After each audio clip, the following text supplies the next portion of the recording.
Bueno, siguiendo la secuencia de charlas que hemos tenido sobre enfermedades prevalentes en nuestros niños en este periodo de pico epidemiológico, nos corresponde hablar el día de hoy de neumonías y bronconeumonías. La neumonía y las bronconeumonías no son más que la inflamación de la unidad respiratoria del pulmón de nuestros nenes, que se denomina alveolo. Alveolo es una estructura muy pequeñita que se encuentra al final de todas las vías respiratorias, es lo último que ya se pone en contacto con la sangre del cuerpo de nuestros nenes, donde realmente se realiza el intercambio gaseoso. En este alveolo es donde va a entrar el aire que nosotros respiramos, y a través de una membrana muy chiquitica va a pasar el oxígeno hacia la sangre y el dióxido de carbono de la sangre hacia ese alveolo, para que de ahí comience a subir y sea expulsado por nuestras vías respiratorias al medio ambiente. La inflamación de este alveolo es lo que se denomina neumonía o bronconeumonía. ¿Qué produce las neumonías y las bronconeumonías? Generalmente, como lo han escuchado anteriormente, es un patrón. Casi siempre son enfermedades infecciosas, o sea que son producidos por virus, bacterias y otros microorganismos. En niños, las principales causas son virales y bacterianas, al igual que todas las enfermedades anteriormente descritas. Y por ser infecciones virales o bacterianas, se contagian, se pegan de una persona a otra. Cuando este virus o esta bacteria que está en una persona que la tiene, se pasa a otra persona o otro nene que no lo tiene. Pueden generalmente iniciar como una gripa, como una inflamación de la nariz y de la garganta o rinofaringitis, y si esta gripa no se trata de una manera adecuada, no se tienen los cuidados pertinentes, puede ir complicándose y este germen va bajando y puede producir infección del pulmón y de los alveolos, produciendo una neumonía o una bronconeumonía. También existe otra forma como ese germen, ese virus o esa bacteria puede llegar al pulmón de nuestros niños, y puede ser a través de la sangre o por vía hematógena. Esto generalmente ocurre en presencia de algo que se llama septicemia, que es cuando estas bacterias llegan a la sangre por alguna razón de algún otro lugar de nuestro cuerpo, obtenidas de afuera o desde el mismo cuerpo, y a través de la sangre llegan hasta el pulmón para producir la infección. ¿Qué virus y qué bacterias pueden producir neumonía o bronconeumonía en nuestros niños? En los virus son casi siempre los mismos virus que producen infección respiratoria alta, como les he hablado anteriormente: la influenza, la parainfluenza, el rinovirus, el virus sincitial respiratorio, el adenovirus. Y dentro de las bacterias, las más frecuentes son el neumococo, el Haemophilus influenza, ¿sí? Y en ocasiones otras bacterias de otro tipo, pero entre estas dos ocupan casi más del 80% de las bacterias que pueden ser capaces de producir neumonías en nuestros niños. ¿Y qué es lo que ocurre básicamente cuando hay una neumonía o una bronconeumonía? La bacteria o el virus, al llegar a ese alveolo, produce una reacción inflamatoria.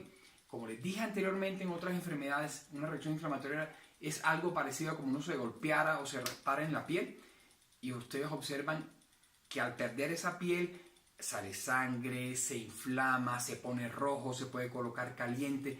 Eso mismo puede ocurrir a nivel del alveolo de nuestros niños, lo que puede llevar como consecuencia una alteración en ese intercambio gaseoso del que les hablé, haciendo que el oxígeno no entre de una manera adecuada a la sangre y que el dióxido de carbono de la sangre no salga de manera adecuada de ella y de ahí al exterior de nuestros cuerpos, y pues esto puede producir alteraciones importantes en la función o en la fisiología respiratoria de nuestros niños.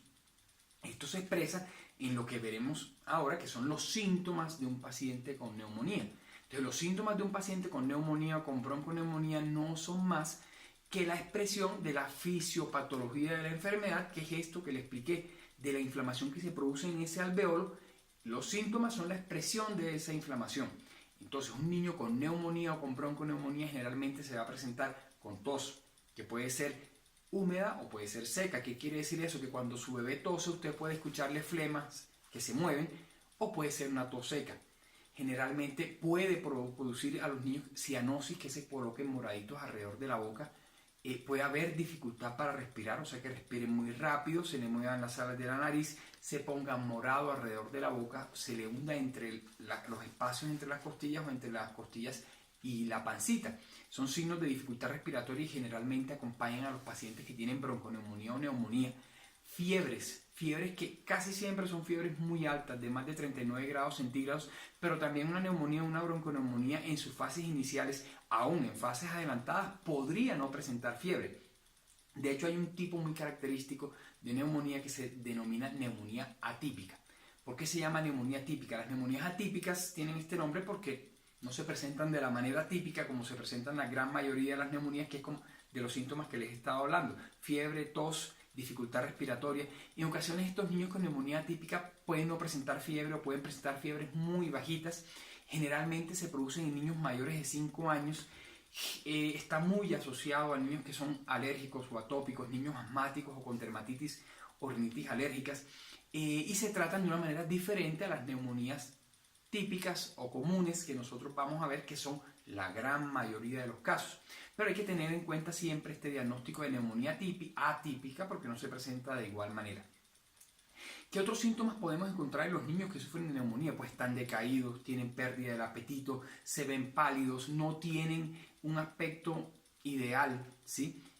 Pueden estar deshidratados por la pobre ingesta de líquidos y alimentos y por la respiración aumentada en velocidad, lo que hace perder más líquido también, y por los mocos y las secreciones que también hacen perder líquido, pueden aumentar el riesgo de deshidratación. Es importante que ustedes como padres sepan diferenciar o tener una idea de cuándo un niño puede estar haciendo una neumonía. Un niño con un proceso gripal que demore más de 3 días, con fiebre, con tos y con estos síntomas que les estoy mencionando, a los cuales también se les puede asociar dolor torácico. Estos niños con neumonía pueden tener dolor al respirar. Piensen siempre en que puede haber una neumonía o una bronconeumonía. Si no hay posibilidad de que un pediatra lo vea en casa para que les pueda dar luces a ustedes de decirle que lo deben llevar a una urgencia o no, o hacer una radiografía sin necesidad de llevarlo a urgencia, consulten directamente una urgencia donde un pediatra los pueda ver y les puede indicar cuáles son los pasos a seguir.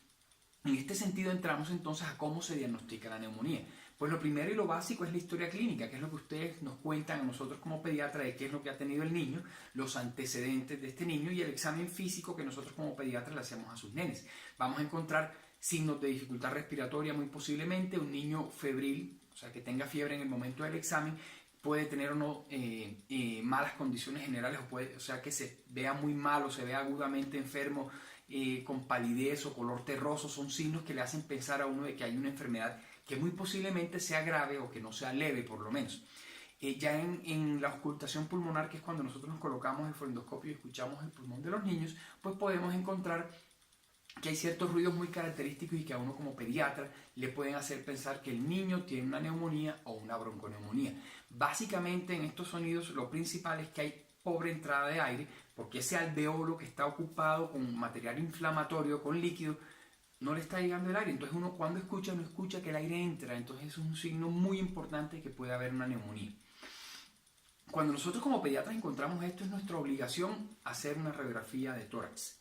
Este es uno de los exámenes que nos sirven con mayor certeza para saber si un niño tiene neumonía o no, que puede asociarse o no a otros exámenes como un cuadro hemático o reactantes de fase aguda para saber posiblemente cuál es la etiología, o sea, la causa de esa neumonía.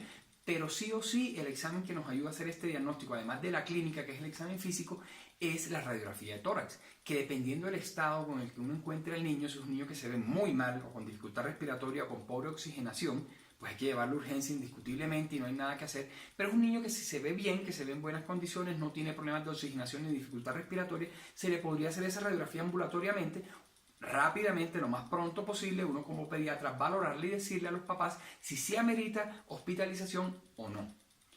Si uno ya diagnostica una neumonía por una radiografía de tórax, entonces debe llenarse de razones para saber si esa neumonía es viral o es bacteriana y dependiendo de eso colocar o no colocar antibióticos, ¿sí? Si uno decide que es una neumonía viral, no se coloca antibiótico. Si decide que es una neumonía bacteriana, hay que iniciar antibiótico y ese antibiótico se puede iniciar en la casa o en el hospital.